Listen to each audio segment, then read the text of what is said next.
I had been a single mom for about 6 years at that point in time, and so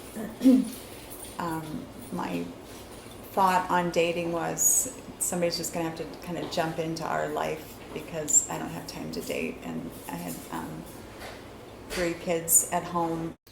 When my dad left my mom, my dad's parents came into the picture a lot too, because they sort of sided with my mom with the whole issue.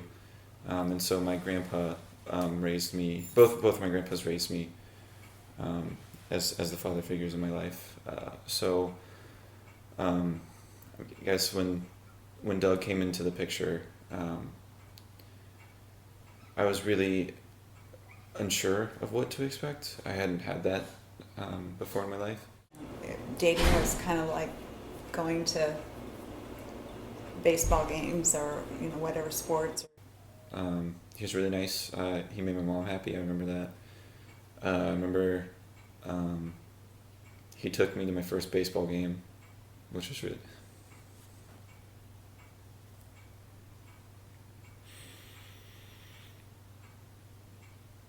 Sorry. He took me to my first baseball game with my cousin, and that was a really cool experience because I didn't have that before, and so that was really cool. So I remember that. That was very early on. I remember that was one of the first memories I have with Doug. We had some real struggles. He didn't have children, and I have a teaching degree, and then when John was born, a friend and I started a preschool, and so I've worked with children for a long time, and he kind of stepped in and thought he knew how to do it better than I did, and so that didn't fly very well. You know, if I wanted to like go hang out with friends, I'd go ask Mom. But I called him Dad, because he was my dad. He is my dad. We had our share of very hard knocks because I never had kids. I didn't have a dad growing up. My parents were divorced. So I didn't know how to be a dad. I never was taught how to be a husband. So I was a really crappy father and husband. And then I became disabled, and that brought a whole new level of crap out. It did. And we've been married coming on 17 years, and it's been the best 7 years of our lives. He became disabled about 5 years into our marriage, and so that was an additional struggle. He became disabled with something called adhesive arachnoiditis, so it's a permanent nerve damage is what he has, and so that added another element of stress with him becoming stay-at-home, and things are kind of out of your control, and him being the control freak that he is, it was hard. It was really hard. I used to be you can ask anyone, I'd get up from bed and I'm ready to rock and roll. I'm ready to go at him. Now it's like, boy, I need an alarm to get up. I never needed an alarm before. It started almost a year ago with his leg starting to atrophy, and he wasn't able to ride his recumbent trike as much, and he just seemed really winded, and which is not unusual because he doesn't really have the opportunity to exercise any other way, and it had been gone through the summer, and so he ended up seeing his doctor, the back doctor, and through a process of tests and eliminations, we ended up at the neurologist, and we thought that he had had a stroke, a mild stroke, and so she said she knew what it was, and we went from the exam room to her office, and she said it was ALS and Lou Gehrig's disease, and I knew what it was. I've had a friend, her pastor in California, died from ALS, so I was familiar with it. I don't think he did initially. I think he thought we're going to go home and figure out how to cure this, and so it was pretty sobering. And I just remember him sitting me down, And then he said we went to the doctors today. And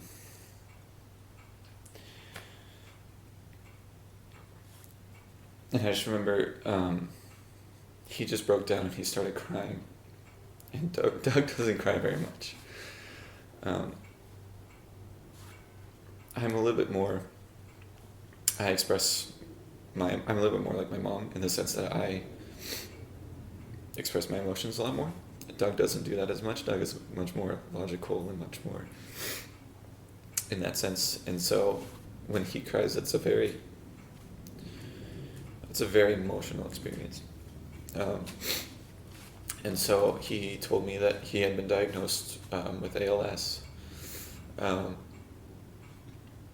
And that was very hard to hear. That was hard for multiple reasons. It was hard, obviously, for the reason that he had it, and then it was hard. I had literally a week before just accepted an internship position in South Carolina for the summer, and so it sort of tore me to, put me in this situation where I had to really. Tell myself that it's okay to go and, follow my passions and follow my dreams and do, what I need to do for myself. But at the same time, it's difficult to leave. Difficult to leave that situation because I don't know how much time I'm going to have left to spend with him.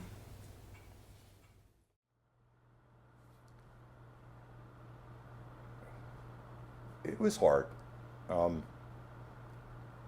think it was easier to say it in person than on the phone because you can hug the person here. You can't hug them over the phone. And that was hard.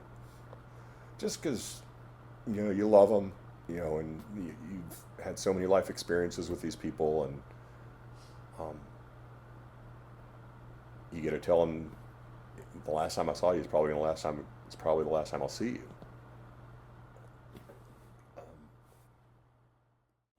I think initially you're just kind of in shock. It's like we've been through so much already with the nerve damage that it was hard to comprehend that this could be happening. It's like you're supposed to have those golden years and move into that, and I think there's that reality of figuring out that may not happen. It probably won't happen. We may not see a 2020 or 25th anniversary. And so you work through those things. If you took everything all at once and tried to look at it, you would be overwhelmed, and I think you would just plummet into depression. They say, well, he's got ALS. You know what? Yeah, I got ALS, but my wife has it too. We have it. It's a family thing. My son has it. My grandkids have it. It's not just me. It's my friends and family. We have times where it's like we just cry together, and other times you're just very clinical, talking about the disease and working through it. But I think as long as you can be open in communication with one another, understand what his wishes are for future, try to, if you have a bucket list and you can still do it, get out there and do it. I think they'll remember him just as, being the super outgoing and really nice guy he is in his faith, and his relationship with Christ, and his relationship with my family and our friends. My priorities have been my faith, my family, and my friends all along. They haven't changed. I do appreciate them more. I appreciate my family a whole lot more. I appreciate my friends so much more. I appreciate what God's done for me so much more. I don't know how long Doug has. We're going to go with the slower paced ALS, and so I hope he's still here in 5 years and that we can still be growing as a couple.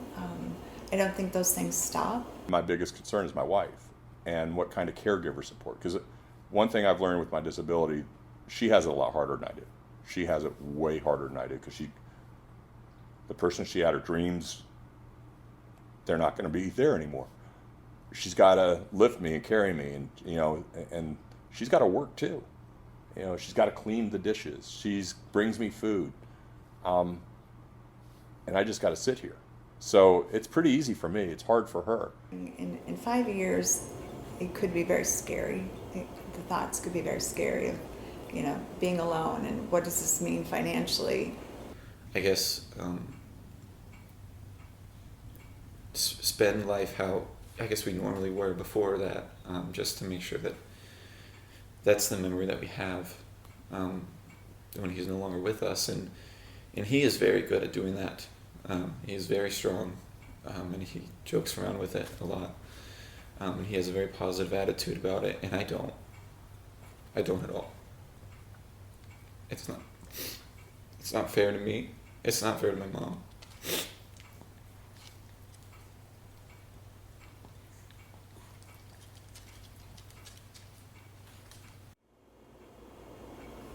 It just,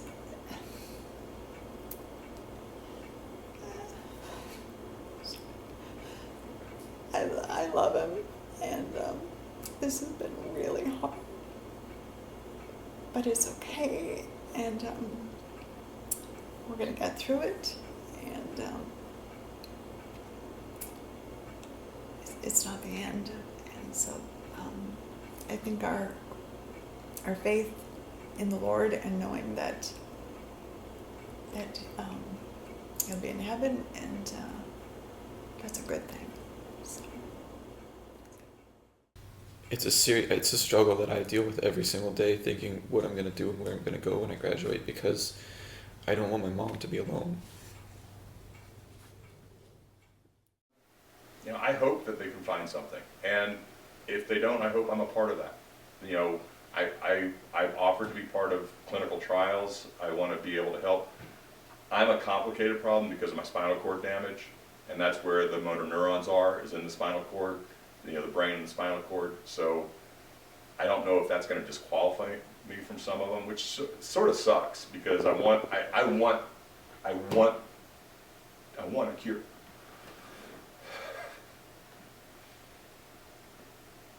I want to be around for a long time.